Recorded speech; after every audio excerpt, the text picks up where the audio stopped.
A 9-year-long saga has finally come to an end. After an emotional day in a Durango courtroom, Mark Redwine was sentenced for killing his son. 13-year-old Dylan Redwine went missing in 2012. His remains were found a few months later, just a few miles from his father's house. 9 News Crime and Justice reporter Matt Jablow was in the courtroom today when a judge imposed Redwine's sentence.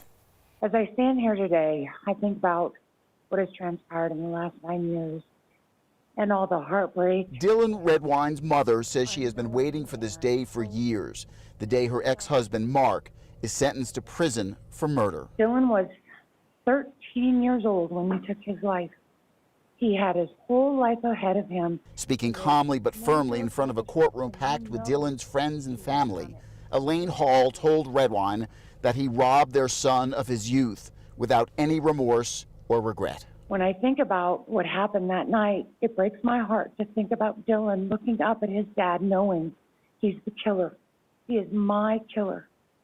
It breaks my heart. And I wonder, what were you thinking then when you saw his big old blue eyes? Dylan's older brother Corey then stepped to the podium, describing the misery of the past 9 years and the huge hole in his heart formed by Dylan's death. I can't bring Dylan back. I can only remember him.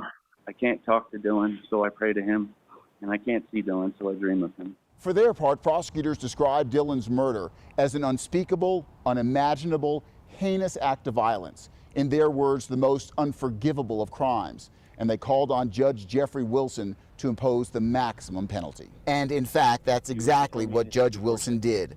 48 years for second-degree murder and 48 years for child abuse resulting in death, though the sentences will run at the same time. You know, just listening to all his lies. Afterwards, Dylan's mother said her ex-husband got exactly what he deserved. At this point, it was more about, you know, the peace I needed for myself and my family than any anger or resentment I have towards him.